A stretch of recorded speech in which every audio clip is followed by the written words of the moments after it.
बच्चों, कल हमने सूर्यकांत त्रिपाठी निराला द्वारा रचित ध्वनि नामक कविता का अर्थ पढ़ा था।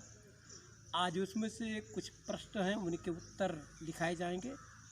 आप लोग लिख कर लाइएगा, याद कर लीजिएगा। पहला प्रश्न, कवि को ऐसा विश्वास क्यों है कि उसका अंत अभी नहीं होगा? इसका उत्तर लिखिए, जानिए। जीव ईश्वर का अंश है, ईश्वर का कभी अंत नहीं होता, इसलिए कवि ने कहा है कि उसका अंत अभी नहीं होगा। प्रश्न नंबर 2, फूलों को अनंत तक विकसित करने के लिए कवि कौन सा प्रयास करता है? उत्तर लिखिए। फूलों को अनंत तक विकसित करने के लिए कवि उनके निद्रा को दूर करता है, उनके आलस्य को दूर करता है और नवजीवन के अमृत से उनको सींचता है।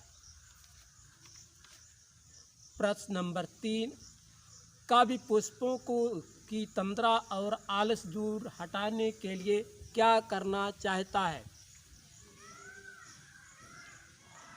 कवि पुष्पों की तंद्रा और आलस्य को दूर करने के लिए उनके ऊपर हाथ फेरता है।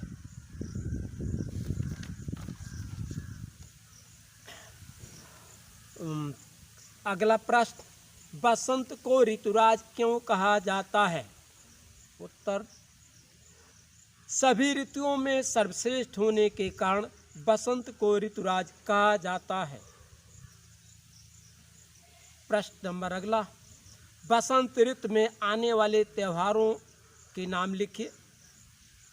उत्तर, बसंत में होली, नवरात्र, बसंत उत्सव आदि त्योहार आते हैं। अगला प्रश्न, ऋतु परिवर्तन का जीवन पर क्या प्रभाव पड़ता है? उत्तर, ऋतु परिवर्तन का जीवन के रहन सहन, भोजन, आवास पर प्रभाव पड़ता है। अगला प्रश्न, कविता की कुछ पंक्तियां ध्यान से देखिए। फूटे हैं आमों में बौर, भौर बन बन टूटे हैं, होली मची ठौर ठौर, सभी बंधन छूटे हैं। इन पंक्तियों में बताइए किस ऋतु का वर्णन किया गया है? उत्तर, उपरोक्त पंक्तियों में बसंत ऋतु का वर्णन किया गया है।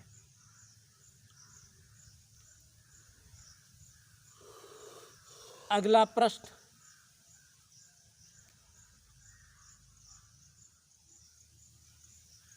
निद्रा से युक्त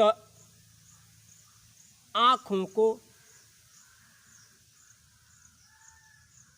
कोमल कोमल हाथों से स्पर्श करके उनको जगाया जाता है। आप बताइए, फूलों और पौधों के लिए आप क्या करेंगे? उत्तर, फूलों और पौधों को जगाने के लिए हमें उनकी देखभाल करनी चाहिए। बच्चों, अब देखिए अगला प्रश्न,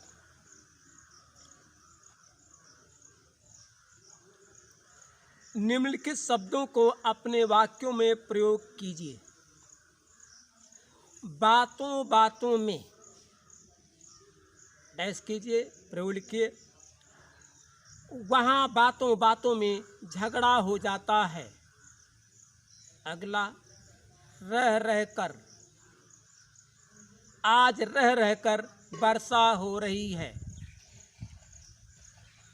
अगला शब्द, लाल लाल, बाग में चारों ओर लाल लाल फूल खिले हैं। अगला शब्द, सुबह शाम, सुबह सुबह, प्रयोग लिखिए। सुबह सुबह हमें भगवान की पूजा करनी चाहिए। अगला शब्द, रातों रात,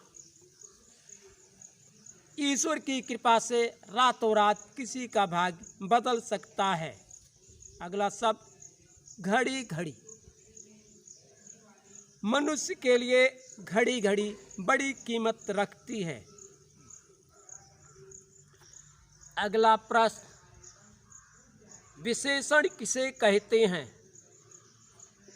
उत्तर लिखिए। संज्ञा या सर्वनाम की विशेषता बताने वाले को विशेषण कहते हैं। अगला प्रश्न, विशेष किसे कहते हैं? जिसकी विशेषता बताई जाती है उसे विशेष कहते हैं।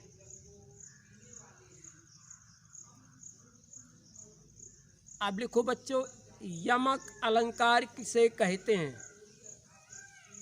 उत्तर लिखिए। जहाँ एक ही शब्द बार बार आकर भिन्न भिन्न अर्थ देता है वहाँ यमक अलंकार होता है। जैसे